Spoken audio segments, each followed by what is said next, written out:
Welcome viewers, आपका स्वागत है मेरे YouTube channel innovate for you पर, जिसमें मैं आपके लिए डेली कुछ ना कुछ लेकर के आता हूं।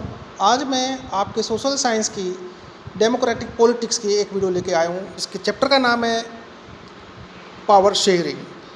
सबसे पहले आप इस वीडियो को लाइक कर दीजिए और मेरे चैनल को सब्सक्राइब कर लीजिए, ताकि आने वाली यदि कोई वीडियो मैं डालता हूं तो आप उससे अवगत हो जाएं और उसको देख लें। चलिए स्टार्ट करते हैं। चैप्टर का नाम है पावर शेयरिंग। क्वेश्चन इसमें पहले क्या आ जाता है, how many countries Belgium share its borders, यानी कि बेल्जियम अपने बॉर्डर को कितनी कंट्रीज के साथ शेयर करता है, या फिर बेल्जियम का बॉर्डर कितनी कंट्रीज से टच होता है। तो आंसर में क्या आएगा, it Belgium has border with number 1 France, number 2 Netherlands, number 3 Germany and number 4 Luxembourg. यानी कि बेल्जियम की जो सरहद है या फिर बेल्जियम की जो सीमा है वो फ्रांस, नीदरलैंड, जर्मनी और लक्समबर्ग से मिलती है। नेक्स्ट क्वेश्चन क्या आ जाता है इसमें, how is the ethnic composition of Belgium very complex explain. मतलब बेल्जियम का जो एथनिक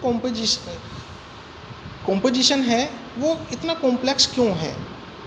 आंसर में क्या आएगा, देखिएगा आप ज़रा। ये मैंने आपको एक टेबल के रूप में बताया है, सीरियल नंबर में 1 2 3, उसके बाद में परसेंटेज ऑफ पॉपुलेशन, उसके बाद में रीजन, उसके बाद में लैंग्वेज। देखेंगे आप। Number 1 59% of population Flemish area में रहते हैं जो कि डच लैंग्वेज बोलते हैं। 40% पॉपुलेशन वेलोनिया में रहते हैं जो कि फ्रेंच लैंग्वेज बोलते हैं। 1% पॉपुलेशन बेल्जियम में रहती है जो कि जर्मन बोलती है। In the capital city Brussels, यानी कि बेल्जियम की कैपिटल ब्रुसेल्स में 80% पीपल स्पीक फ्रेंच, 80% लोग फ्रेंच बोलते हैं, वाइल 20% आर डच स्पीकिंग, और 20% लोग डच बोलते हैं। ये था बेल्जियम का एथनिक कॉम्पोजिशन, यानी कि एक ही देश में डिफरेंट लैंग्वेजेस का इस्तेमाल वहाँ पर होता था, इसलिए इसको वेरी कॉम्प्लेक्स बोला जाता है।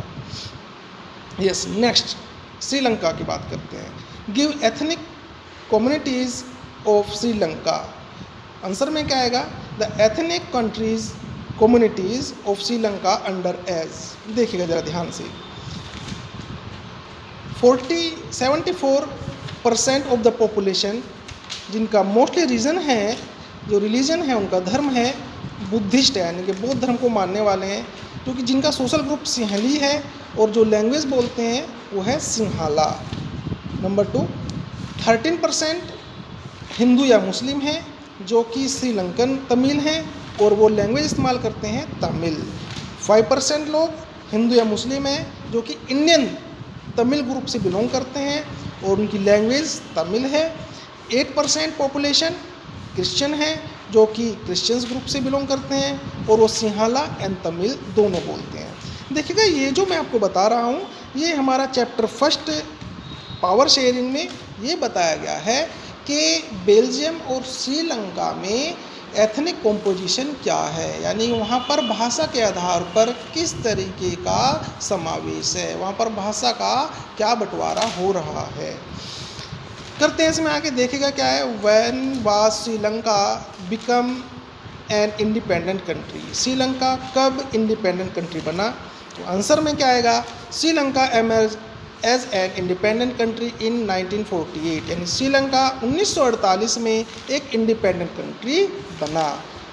Next question, what is the capital of Sri Lanka. सभी स्टूडेंट लगभग जानते होंगे, सभी लोग जानते होंगे इस चीज़ को। The capital of Sri Lanka is Colombo. Next question देखिएगा क्या आता है, describe any 3 majoritarian measures adopted by Sri Lankan government to establish Sinhala supremacy.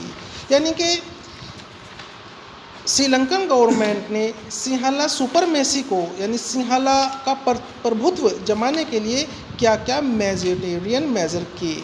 या फिर describe any 3 provision of the act which was passed in Sri Lankan in 1956 to establish Sinhala supremacy. यानी ऐसे 3 प्रोविज़न को हमें बताना है जिसको श्रीलंकन गवर्नमेंट ने 1956 में पास किया था सिंहाला का प्रभुत्व जमाने के लिए। या फिर किस तरीके से क्वेश्चन आ सकता है, explain 3 measures taken by Sri Lankan according to act and pass in 1956। ठीक है, करते हैं, देखिएगा इस आंसर में क्या आएगा। 3 provision of the act which was pass in Sri Lankan in 1956 to establish Sinhala supremacy. Number 1, government adopted majoritarian measures to establish Sinhala supremacy. In 1956, an act was passed to recognize as only official language, thus disregarding Tamil. समझिएगा जरा इसको ध्यान से। Government ने majoritarian measures adapt किए सिंहाला supremacy को स्थापित करने के लिए। 1956 में उन्होंने एक एक्ट पास किया जिसमें सिंहाला को ऑफिशियल लैंग्वेज रिकॉग्नाइज कर दिया, जिससे तमिल लैंग्वेज डिसरिगार्डिंग हुई। तमिल लैंग्वेज जो है उसको मानना बंद कर दिया गया श्रीलंका में। Number 2, the governments followed preferential politics that favoured Sinhala applicant for university positions and government jobs. यानी गवर्नमेंट ने सिंहाला एप्लीकेंट्स के लिए, जो सिंहाला लैंग्वेज को बोलते थे, उनके लिए अपने संविधान में प्रोविज़न यह डाले कि उन्हें ही गवर्नमेंट जॉब में प्रेफरेंस दिया जाएगा, उन्हें ही यूनिवर्सिटी में एडमिशन्स के लिए प्रेफरेंस दिया जाएगा। A new constitution stipulated that the state shall protected and foster Buddhism. यानी कि एक नए कॉन्स्टिट्यूशन में यह डाला गया कि स्टेट यानी कि जो सरकार होगी, राज्य जो होंगे, वो बुद्धिज़्म को प्रोटेक्ट करेंगे और उनको आगे बढ़ाएंगे, क्योंकि जो सिंहाला लैंग्वेज बोलते थे वो बौद्ध धर्म को मानने वाले थे। मतलब श्रीलंकन गवर्नमेंट ने तमिल लैंग्वेज बोलने वालों को और जो मुस्लिम लोग थे उनके साथ पक्षपात किया और सिर्फ सिंहाला को आगे बढ़ाने के लिए उन्होंने सब काम किए।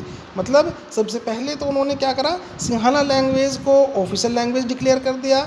नंबर 2, उन्होंने कहा कि यूनिवर्सिटी में एडमिशन और गवर्नमेंट जॉब में केवल सिंहाला बोलने वालों को और बौद्ध धर्म मानने वालों को प्रेफरेंस दिया जाएगा। नंबर 3, उन्होंने सिंहाला लैंग्वेज बोलने वालों को संरक्षण दिया और बौद्ध धर्म मानने वालों को आगे बढ़ाना शुरू किया। देखते हैं नेक्स्ट क्वेश्चन क्या आता है। Why did Sri Lankan Tamil feel alienated in spite of their long stay in Sri Lanka. यानी कि जो श्रीलंकन तमिल थे वो लंबे समय से श्रीलंका में रह रहे थे, लेकिन फिर भी उन्होंने अपने आप को बेगाना क्यों महसूस किया। देखिएगा नेक्स्ट क्वेश्चन, मतलब इस क्वेश्चन को दूसरी तरीके से कैसे पूछा जा सकता है आपसे एग्जाम में। What were the reason for the alienation of Sri Lankan Tamils, what was the effect of this on the country, or why Sri Lankan Tamil feel alienated।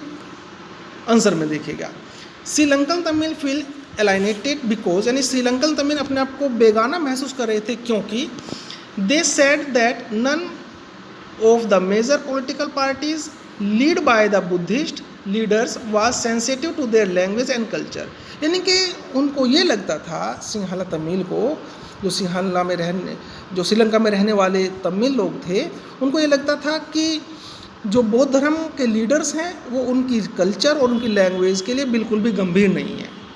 उनकी लैंग्वेज को वो पिछाड़ना चाहते हैं, ख़त्म ही करना चाहते हैं, इसलिए वो अपने आप को बेगाना महसूस कर रहे थे। नंबर 2, दे फेल्ट, वे अनुभव करते थे that the constitution of and government policies denied them equal politics right. यानी कि वो ये ऐसा महसूस करते थे कि संविधान और सरकार की जो नीतियां हैं उन्हें इक्वल पॉलिटिकल राइट्स ना देने के लिए अपने आप को तैयार कर रहे हैं। यानी कि जो कॉन्स्टिट्यूशन वहाँ पर बनाया गया था और जो सरकार वो ये चाहती थी कि सिंहाला जो तमिल हैं या फिर श्रीलंकन जो तमिल हैं उनके पॉलिटिकल राइट्स इक्वल नहीं होने चाहिए, इसलिए श्रीलंकन तमिल अपने आप को बेगाना महसूस कर रहे थे। Number 3, and discriminated against them in getting jobs and other opportunities and ignored their interest। यानी एंड डिस्क्रिमिनेटेड मतलब उनसे भिन्नता, उनके साथ भेदभाव हो रहा था against them in getting jobs, यानी जॉब्स वे नहीं प्राप्त कर सकते थे। क्योंकि अभी हमने पढ़ा था कि उन्होंने जो बुद्धिस्ट थे सिंहला लैंग्वेज बोलने वाले, उन्होंने क्या किया था कि बुद्धिस्ट धर्म को आगे बढ़ाया था और कहा था कि इन्हीं लोगों को, बौद्ध धर्म मानने वाले लोगों को ही जॉब में अपॉर्चुनिटी मिलेगी और यूनिवर्सिटी में एडमिशन मिलेंगे। यही चीज़ इनके साथ ना करके इनके साथ बेगानापन किया जा रहा था, इसलिए सिंहला श्रीलंकन तमिल परेशान थे। अब इसका क्या इफेक्ट पड़ा कंट्री के ऊपर? Effect on the country, as a result the relations between the Sinhala and Tamil communities strain over time and it soon turn into a civil war. यानी रिजल्ट क्या हुआ कि दोनों लैंग्वेज बोलने वाले हैं, सिंहला और तमिल कम्युनिटीज़, दोनों में आपस में धीरे धीरे करके एक सिविल वार यानी गृह युद्ध बन गया। एक तरीके से आपस में मनमुटाव होना शुरू हो गया और देश में गृह युद्ध यानी कि शीत युद्ध भी से कह सकते हैं आप, इस तरह की बात, सिविल वार जो है छिड़ गया वहाँ पर। थैंक्स फॉर वॉचिंग बेटा स्टूडेंट्स, नेक्स्ट वीडियो में आपसे मिलते हैं, कुछ नया लेकर के आएंगे, आगे का इसके टॉपिक को क्लियर करेंगे। तब तक के लिए आप अपना बहुत ख्याल रखिएगा।